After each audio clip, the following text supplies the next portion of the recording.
Alright, good afternoon. We are, Connor, look. Say hi. Hi.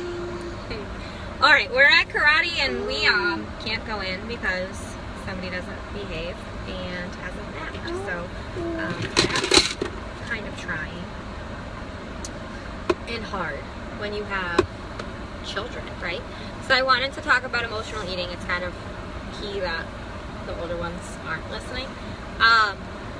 As you're tuning in and popping in, let me know who's here. Give me likes and hearts so that I know that people are coming in and watching. But I wanted to talk about emotional eating. I've been working on something where I want to eventually have just drive, stop. You don't need to touch my money. There, change. Where we can have a group of people who are recovering from emotional eating or want to recover from emotional eating, not exactly sure where to start, whatever, where we can support each other and heal together. So I wanted to talk about emotional eating and that was your fault. It's kind of like not talked about, it's not discussed. It's something that is very, people feel embarrassed to talk about. Okay, go. People feel embarrassed to talk about it because it kind of is embarrassing with if you're an emotional eater or like you hide and binge eat. It is embarrassing, but it is something that happens to a lot of us. Most of us who are stuck in the yo-yo diet cycle or stuck in the yo-yo diet cycle or stuck in like the 2 steps forward and 3 steps back, or the consistent of gaining weight. As you hop on, let me know who's here. Give me some likes so that I know that people are here. But if you're like a constant like 3 steps forward, 7 steps back, or 2 steps forward and 3 steps back, and you're constantly looking for the newest diet or the newest way to cut stuff out, that is kind of a sign of emotional eating, and a lot of it will impact your emotional eating. Emotional eating, binge eating, restricting after you binge eat, like these are all sort of like eating disorder. I think it's actually labeled as one now, but it's a problem. So you'll stay consistent for a while and then you won't, or you'll have something bad happen and you'll eat an entire bag of chips, or you like will hide and eat it like an entire bag of chips by the handfuls. We're not talking like one at a time where you're like actually enjoying said food. You are shoving it in your face. So emotional eating is a real thing. Binge eating is a real thing. And a lot of times that's why people stay stuck in their lifestyle, in their weight loss journey, or not losing weight. That's why they feel like they're stuck, because of these things: emotional eating, binge eating, and restricting.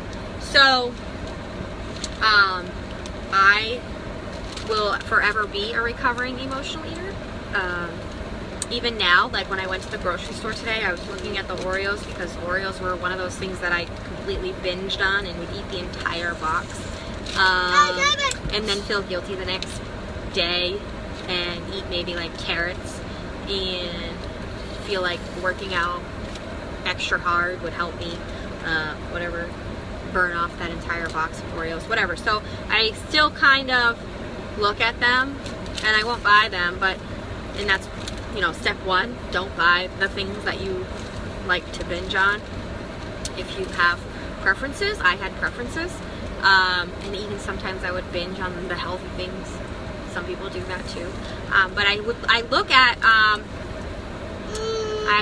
Oreos and I'm just like, oh, bad relationship with that. It's kind of like when you break up with your ex and they friend request you on Facebook and you're like, ugh, nope, bad relation, like bad ending or whatever, like bad vibes.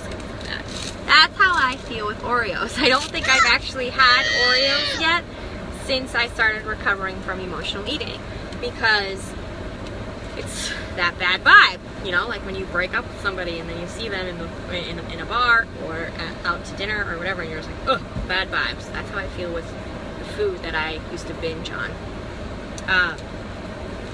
So as you're tuning in, let me know that you're here. I see that I have viewers, but I don't know who they are. Doesn't tell me. But I wanted to talk about emotional eating because it's something that is very common, and it's very, it impacts you as a person, and it impacts the people around you. It impacts your relationships, because when you emotionally eat and then so you binge, and then you restrict, and then you feel like a failure, and it kind of dwindles away your confidence, and it dwindles away your self-esteem. It makes you feel like a shitty person, and it makes you feel less adequate to have a relationship with your friends. Marriage, it affected my marriage completely, and it will affect yours too. So I think that's why I have a heart for this, because it affects you on a deeper level than just dieting, on a deeper level than just losing weight. But like I said, a lot of us who need to lose weight, or a lot of us who are stuck in a certain weight bracket, or in certain diet modes, or look for the quickest fix instead of the lifestyle change, it's because we're stuck in that mindset, in that I'm going to eat because I ate mindset, in that binge I'm going to restrict mindset, in the celebratory, like everything is about eating. Food is your go-to. Food is what controls you, and I think what I want to do is make it so that food doesn't control. I want to help people to recover from that, recover from the food controlling them and controlling their lives. So here are my tips, or how I helped myself, or started helping myself with recovering from this. So step one was enjoy what you eat. Like, have a concise meal. Like, sit down and enjoy it. Don't hide. Don't shove it in your face. Don't shove food in your face. That is not exactly helpful. You're not enjoying it. You're just eating it to eat it. And it makes you feel good in that moment, but you instantly feel guilty. So sit down, have a meal, and eat with intention. Put your fork down. Talk to the people around you. If you're eating with your family, put your fork down. Ask them how their day went. I know that we do homework in the car, and life is crazy. So when they get in the car, I don't ask them, hey, how was your day today? It's more or less like, okay, whip out your books. We got to get our homework done. That's what our life is like. So when you're having dinner, put your fork down. Eat, put your fork down, ask questions. Have a intention and a conversation. Shut the door.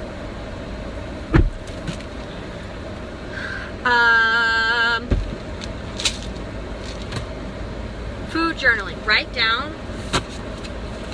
what you eat, and have a plan, like have a meal plan. So a lot of people won't include things like pizza or cupcakes or spaghetti, whatever, you know, their favorite foods are. Don't do that. You're just restricting yourself. And that's not going to lead you to success. You're actually probably going to feel worse. No, you don't need that. Leave that alone, please. And then it will lead you to binging, and then the whole restrict cycle.